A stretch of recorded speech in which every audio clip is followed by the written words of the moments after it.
Are you looking for the best walkie-talkies? In this video we will look at some of the 5 best walkie-talkies on the market. Before we get started with our video, we have included links in the description.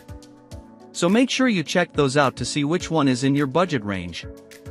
Starting at number 1. Midland X-Talker T51 VP3 Walkie-Talkies. For such a small radio, the Midland X-Talker T51 VP3, $50, held surprisingly tough in my worst-case scenario range tests.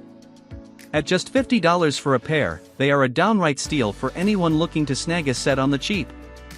Midland has chops as a brand, and while the larger GXT 1000 was one of the higher performers in our testing, these little apples don't fall far from the tree. Easily fitting into your palm, the X-Talker T51s take up little real estate, and I appreciated that while using them for climbing commands and trekking far where bulkier radios would have been a pain. Transmission distance is about middle of the pack, with diminishing quality at around the 3-mile mark in my torture test, and 4 miles in the best-case scenario. The smaller overall antenna likely plays a role here, so don't plan on a booming transmission range. For closer communications, however, I found little fault with these radios and they provided good clarity throughout. These walkies are dual fuel, taking both standard AAA cells as well as the included 700 mAh rechargeable battery packs. I appreciated that the radios can be charged on both the included bases, as well as through a micro USB port on the side of the units, slick.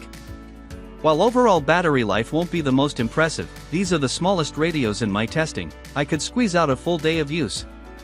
At $50 for a set of 2, the X-Talker T51 VP3 supports a number of features that even more expensive radios leave off, such as NOAA weather tuning, on-device USB charging, and voice activation, VOX. For the money, it's tough to do much better than this. Number 2. BAOFENG BFF8 HP Walkie-Talkies. The BAOFENG BFF8 HP, $65, has no easy learning curve, nor is it a radio that can be used without becoming an amateur radio operator, but for those who want to open up a whole different universe of ability for outdoors comms, this is the radio to step up to. As an amateur radio, an FCC license is the only way to legally operate this radio, but the advanced ability the BFF8 HP offers up is well worth it. At 8W of max output, this radio far and away outperformed every other walkie-talkie in our testing, and that's only in radio-to-radio, or simplex, mode.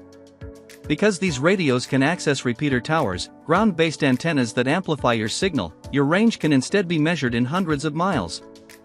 Menu navigation isn't as streamlined as that of other amateur radios, such as ICOM or Yaesu, and some second-party companies even sell laminated cheat sheets to help you navigate the labyrinth.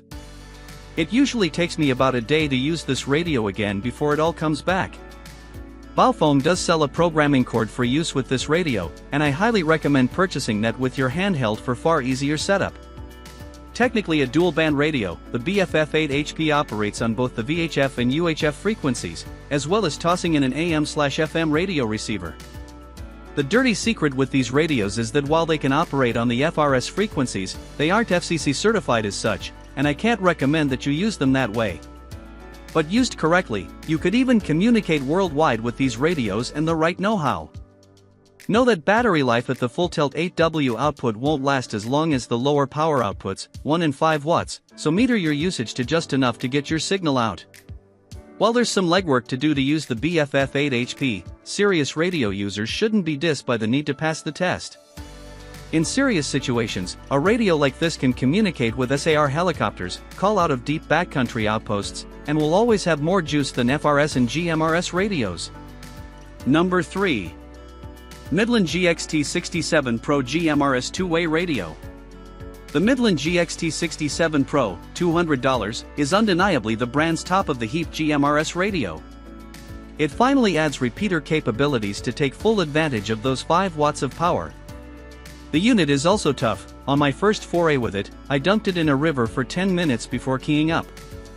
No issues. My main issue with another of Midland's GMRS radios, the GXT 1000, is that it doesn't allow you to use repeaters, but I can confirm that the GXT67 makes full use of the ability. Using the local repeater closest to town, I could get a signal in at 4 miles away, and then be heard another 10 miles from there. Impressive. Besides the unlocked capabilities, the GXT67 also just looks like a more rugged radio.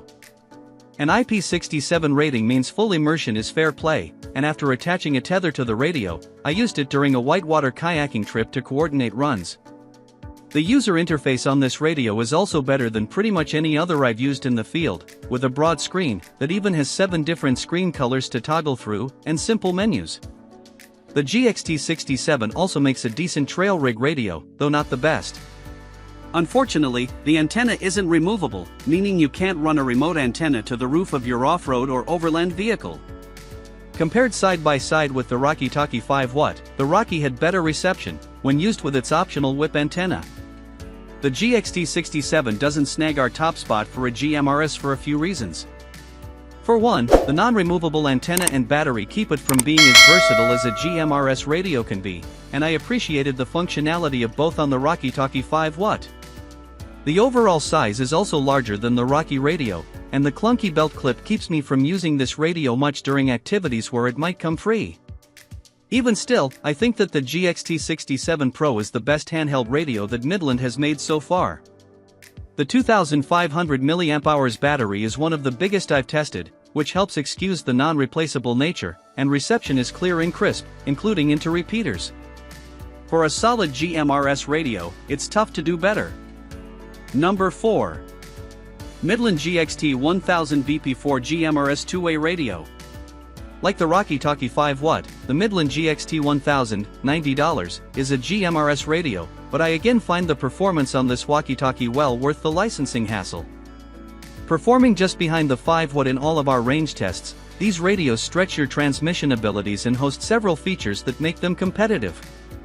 At $45 per radio, the GXT 1000 is actually one of the more affordable in our lineup, and for the money, you get a good bit for it.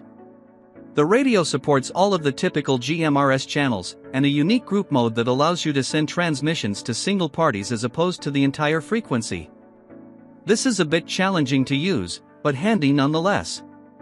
This radio isn't the toughest in terms of durability and is only rated as JIS4 splash resistant. Safe to say, this one is best kept dry. However, my hiking and backpacking testing with it proved it holds up well in dry conditions, and I wouldn't stress much if I got caught in a passing shower with it.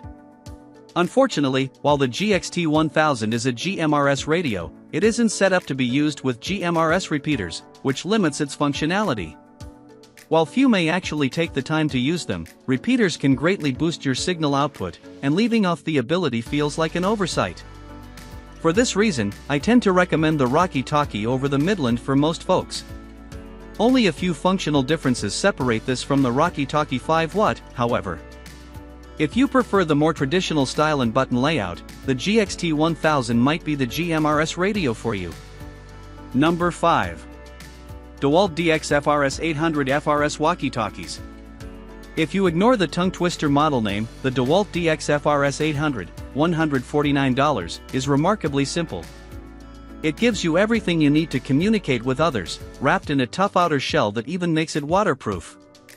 It's marketed to contractors on job sites, but I found that thanks to its durability and waterproof rating, it was right at home in the great outdoors. Communication is easy with a push button on the front that helps prevent accidental pressure if it's on your belt. If you keep it in your pocket or pack, it might be a different story, but you can easily lock the buttons to avoid that situation. The units are rated to withstand a drop of up to 2 but in reality, they could go well beyond that. I gave it a toss in the air onto concrete, and it still worked fine afterward.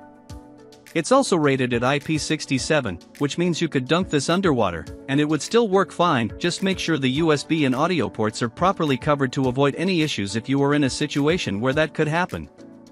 The radios also automatically go into power saving mode when not in use, allowing for even longer battery life.